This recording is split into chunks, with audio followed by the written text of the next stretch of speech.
It's literally an annual event now when somebody is on television or photographed somewhere holding their hand in a certain way that mentally ill people on Twitter, as usual, hallucinate is some secret white supremacist code. And this time it happened to a Jeopardy contestant. Kelly Donahue returned for his fourth episode in a row, having won the previous three. And at the beginning of the show, the announcer was announcing that, and he made this hand gesture, signifying that he had 3 wins.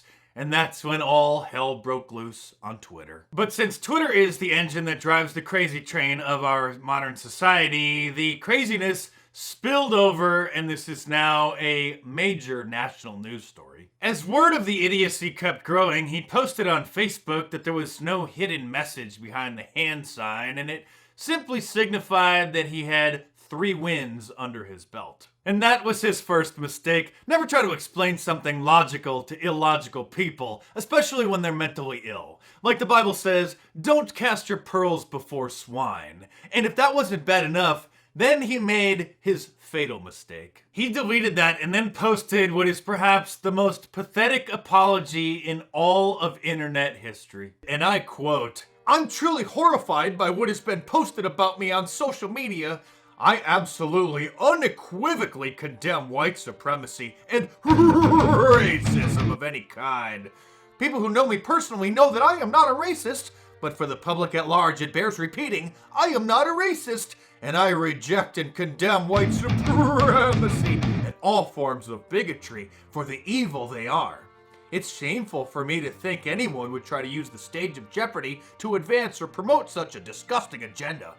During the taping of my 4th episode, I was simply raising 3 fingers to mark my 3rd win. There was nothing more I was trying to indicate. I deeply regret this terrible misunderstanding. I never meant to hurt a soul, and I assure you that I am no friend of racists or white supremacists." I removed the post because the comments were more than I could bear. I stand by the statement itself, and you can find it reported in other media. I did, however, understand the fair criticism that I did not include a forceful condemnation of white supremacy in my initial statement. I hope my feelings on that matter are clear now. The correct response, sir, would have been to initially post on Facebook that there's obviously a severe mental health crisis in this country, and that hundreds of thousands of people are hallucinating that your obviously innocent gesture is some secret code, and that these people need to be put into mental institutions. And you violated one of Dice's rules, which is never apologize when you've done nothing wrong, only to appease the social media mob. And if you do, then you deserve to be canceled. At this point, we might as well start tweeting to Jeopardy and calling NBC and demanding that he be pulled from future episodes. Did you see the story last year of that San Diego gas and electric worker who was photographed cracking his knuckles when his hand was sticking out of the window and the window was rolled down at a stoplight, and somebody took a photograph of it and tweeted it to SDG&E claiming that he made the same gesture and they fired him? He did not apologize because he did not do anything wrong. He was understandably flabbergasted at the insanity of the allegation, but he didn't apologize. And in case you missed that story, he's a Mexican American. A single tweet to a utility company got a Latino fired because somebody called him a white supremacist. Fired from an absurd accusation from one mentally ill person on Twitter. Remember 2 years ago during a Cubs game at Wrigley Field, there was a black sportscaster making an announcement, and somebody made an okay hand sign, one of the fans, playing the circle game, which some kids play, even in college, when if they can make you look, then they punch you in the shoulder. Just a silly kids game.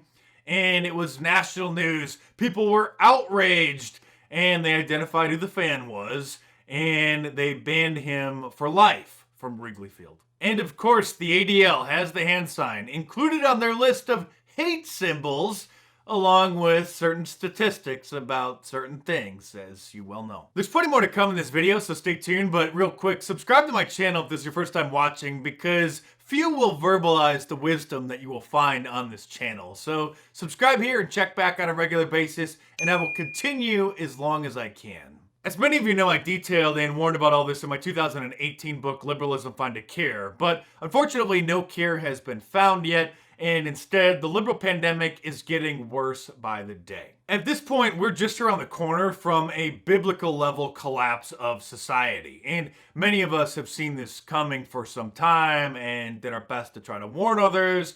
And if you look back at 2014, 2015, you could see the birth pangs of what liberalism would ultimately become, with these kind of rare and isolated incidences, which were quite entertaining at the time, but the liberal establishment started taking them seriously, whether they believed it or not, and started using these ideas in order to further degrade the culture. All they wanted was for gay people to have the right to be married, they said. And in 2015, the Supreme Court granted that for them.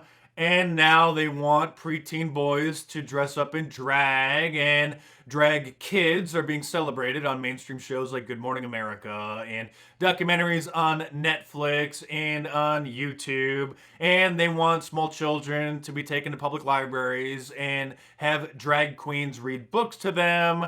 And you can choose your own gender now on your driver's license, and there are unlimited genders. The biggest paradox of the information age is that most people are getting dumber, and those who know, the educated elite, could actually correct the insanity, but instead they're just perpetuating it. Regarding this Jeopardy contestant who flashed the hand sign, the headlines should be something like, "Mentally ill people on internet hallucinate racism, more mental institutions needed." By the way, there's an entire chapter in my book, Liberalism Find a Cure, titled Imaginary Racism, which you should order in paperback from Amazon.com while you can by clicking the link in the description below. I don't think there's ever been a point in history where society has been dumber. And if you look back, like way back to Socrates, who lived in 400 BC, so over 2,400 years ago, okay, and you read what he had to say and what the other Greek scholars,